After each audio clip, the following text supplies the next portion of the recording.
Another fine example of free speech legislation being taken, anti-free speech legislation being taken way too far. 10-year-old girl was arrested at school for drawing a picture that upset a parent. That's that's probably one of the most extreme examples that I have heard.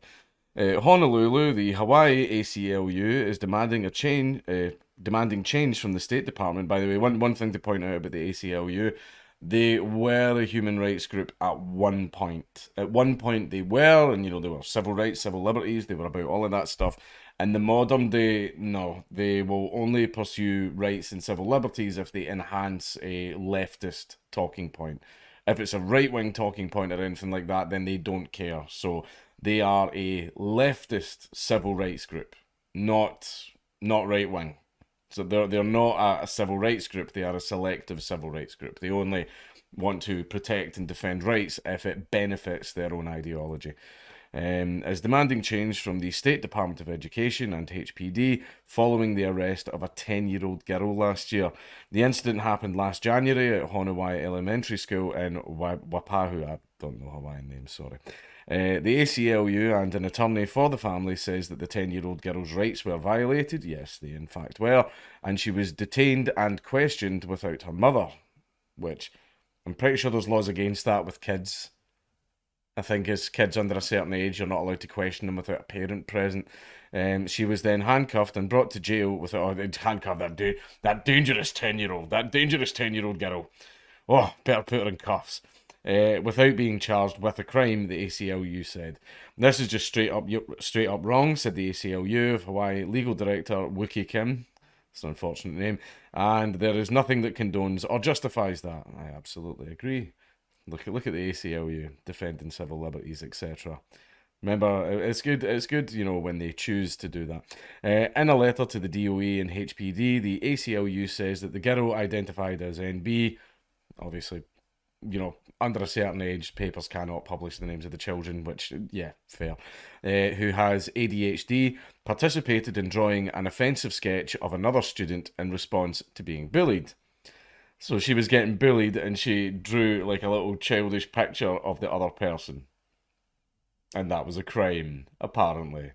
The next day, a parent of one of the kids who received this drawing was very upset and essentially demanded that they call the police. Fucking the Uber Karen, the Giga Karen, the Karen to end all Karens.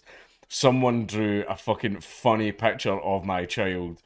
Call the police. They made fun of my child. Call the police. Said attorney Mateo Caballero, who is representing the student and her mother.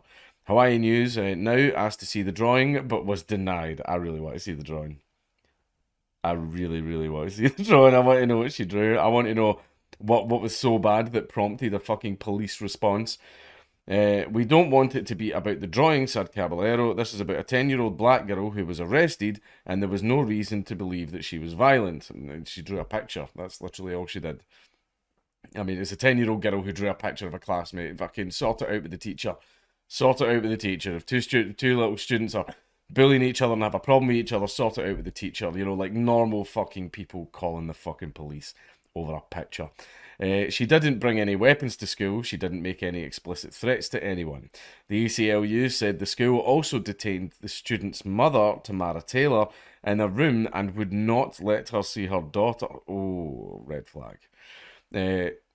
Taylor said officers told her they were negotiating with a parent about the matter involving her daughter and that she wasn't allowed to speak with her. Nah, that can get right to fuck.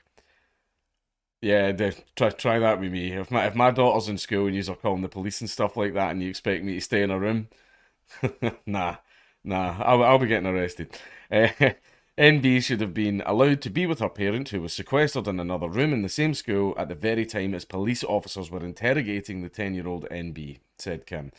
A few days after the incident, Taylor delivered a grievance letter to the school and Leeward District Complex Area Superintendent Keith Hugh, which stated in part, although I was at Hawaii Elementary, I was not told that my daughter was removed from the premises, handcuffed in front of staff and her peers, placed into a squad car and taken away. What a fucking terrifying thing for a 10-year-old girl to go through. What a terrifying thing to put a child through because they drew a fucking picture. That is fucking disgusting. I was stripped of my rights as a parent, and my daughter was stripped of her right to protection and representation as a minor. Absolutely correct. There was no understanding of diversity, African American culture, and the history of police involvement with African American youth. Okay, you're pushing it now. My daughter and I are traumatized from these events, and I'm disheartened to know that this day will live with my daughter forever. That definitely would have had an effect on her. Absolutely. NB was NB was released to her mother at the Pearl City police station. HPD followed the proper protocol. No, you didn't. But we must remember that the DOE is the complainant in this situation, said retired federal agent Tommy Au. Oh, I don't know how the fuck to pronounce that.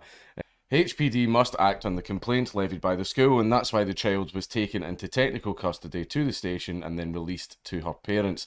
The ACLU said, based on the comments made by officers that day, they believe that NB was taken to the station because she wasn't taking the situation seriously after she made a comment wondering what jail would be like.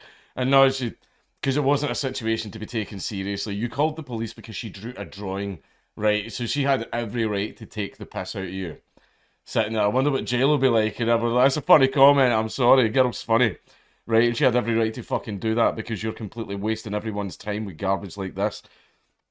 And for the consequence to be getting handcuffed because you express yourself in a way that maybe you didn't realise offended someone or harmed someone else, and that is not the solution, said Kim. The ACLU is demanding the DOE and HPD adopt policies like forbidding staff to call the police unless imminent threat of significant harm is presented, and to consult with a school counsellor before calling. I think that's oh, look at that logic and rationality. Something that's absolutely fucking normal. Yes, that's what the schools should have done, right? I remember, like, back in the day, if you, like, made fun of someone, the teacher just turned around and went, shut up. Like, shut up, get on with your work. That was all that was required here. That was all that was required here. But no, let's call the cops for a fucking drawing. They also want it mandatory for a parent or guardian to be present when a minor is being questioned. Yep, I think that's completely fair. Those kind of things should happen and get resolved at the school level because, again, the pipeline to prison is not a good methodology, said AIU. Fucking, I don't know that bloody name. Absent of an actual threat, the school should try and work out maybe a better way, a better path for the child. The DOE says it does not have a comment in response to the letter. HPD says it's working with city's attorneys to address the allegations. I feel that the girl and her mother should be compensated. They should be compensated by the police for violating the girl's rights, and also by the school. For starting the ball rolling on it and calling the police over a fucking drawing. Over a fucking drawing. Absolute fucking shite. That man, like... and it's a 10-year-old girl as well, and they're like handcuffing her like, dangerous. She's dangerous, this 10-year-old child. She's so dangerous. She might garrote you while you're in the car. Oh man, like, no. Right, absolute garbage, an utter waste of police time, utter waste of tax money, and the school should fire whoever went, a kid drew a drawing, call the police. Whose mind arrives at that after hearing that situation? A girl drew a drawing making fun of another classmate, call the police. Only someone extraordinarily mentally unwell would like arrive at that conclusion to call the police because a 10-year-old girl drew a drawing of another 10-year-old girl making fun of her. Right, absolute stupidity. Speaking of stupidity, I've got a show in London on the 6th of November. You can find the link to it in the pinned comment down below. There are still tickets left, and you can come and see me do stand-up. And yes, it'll be the same set. Everyone keeps going, are you going to do the same set as last time? Yes, that's what comedians do. You don't dream up a different set every single fucking time. That was you would literally have no time to get anything else done. Anyway, yeah, tickets are down below. And also, this girl's rights were violated, and yeah, she should be compensated.